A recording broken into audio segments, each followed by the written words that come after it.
African History, the 1941 Atlantic Charter on African Nationalism. The 1941 Atlantic Charter on African Nationalism. By 1941, World War I had become fierce. It led to the financial decline of the Allied forces, who sought for help from the USA. Led by the British Prime Minister Churchill, the Allied alliance met the US President Franklin Roosevelt at a battleship of the Atlantic Ocean.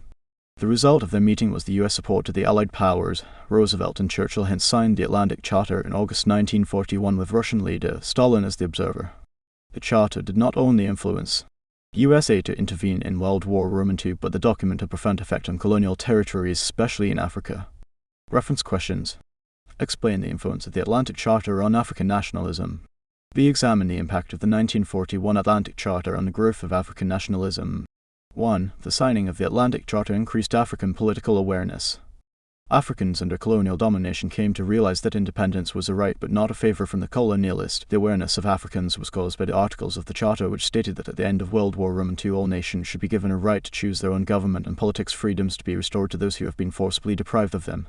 This gave the African people something to look forward to.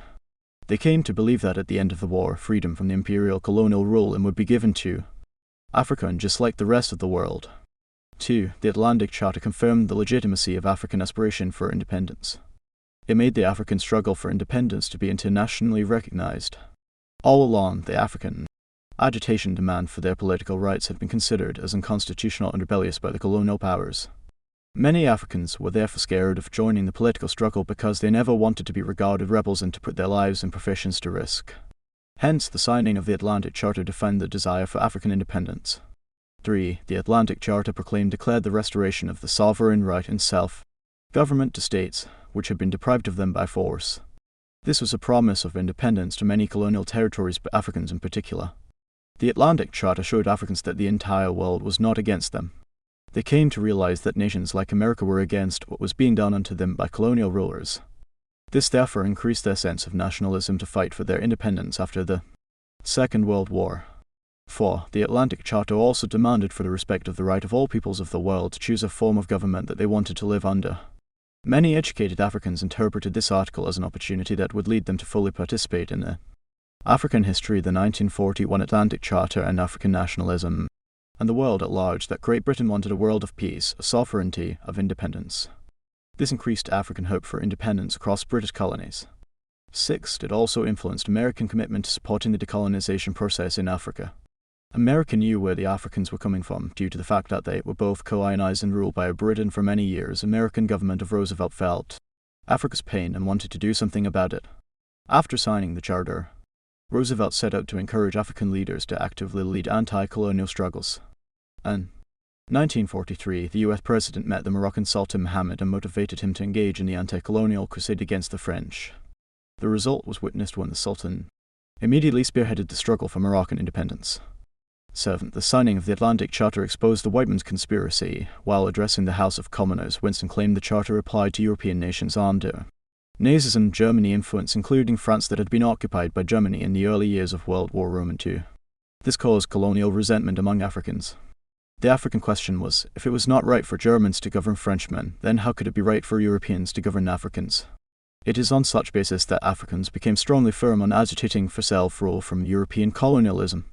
8. The Atlantic Charter opened up the gates for the USA and the Soviet Union Russia to intervene in World War I and II in 1941.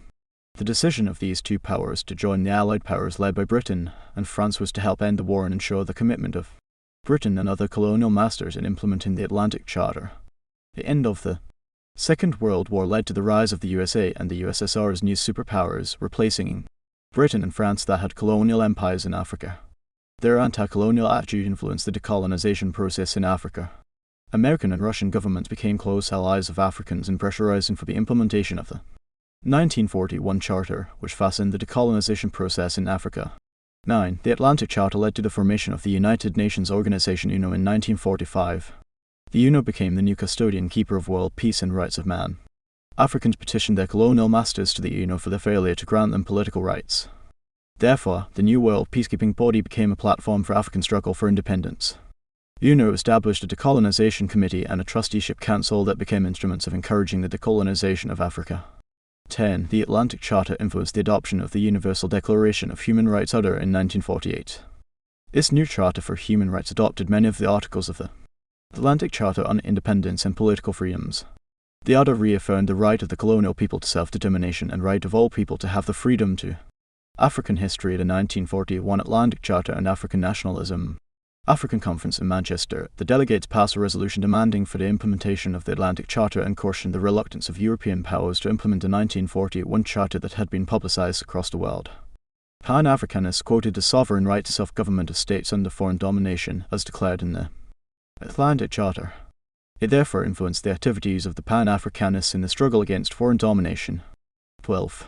Consequently, during the Bandung Conference of 1955 in Indonesia, the Afro-Asian delegates were influenced by the Atlantic Charter to declare their support to self-determination and equally demanded for the respect of the sovereign right of the colonial people to be free from colonial domination. Led by Indian Prime Minister Jawaharlal Nehru, the delegates at Bandung adopted the policy of non-alignment as part of their isolationist strategy against European powers that still maintained colonial territories in Asia and Africa.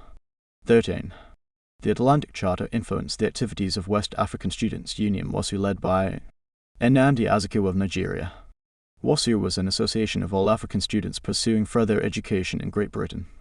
Immediately after the end of World War II, members of WASU visited the British House of Commons and presented to the British parliamentarians a memorandum document entitled the Atlantic Charter and British West Africa.